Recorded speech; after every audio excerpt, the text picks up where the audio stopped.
வெர்சையஸ் உடன்படிக்கையால் சிதைந்த Germany.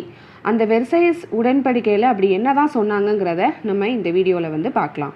November 11, 1918 பிரான்ஸில் லீ ஃப்ராங்க்போர்ட் பக்கத்தில் கேம்பெயின் என்னும் இடத்துல ஜென்ரல் ஃபேஷியஸ் ரயில் பெட்டிக்குள்ளே ஜெர்மனி இட்ட அந்த கையெழுத்து அடுத்த 20 ஆண்டுகளில் மற்றொரு தீ ஐரோப்பாவை பற்றி படர தொடங்க போகுது அப்படின்னு அவங்களுக்கு அன்னைக்கு தெரியல.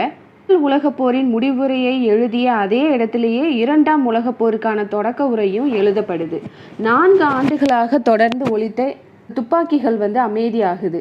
ஒரு யுத்தம் எப்படி முடிவடைந்தது என்பதை வைத்து தான் அடுத்த போர் ஏன் ஆரம்பிக்குது அப்படிங்கிறத நம்மளால சொல்ல முடியும்.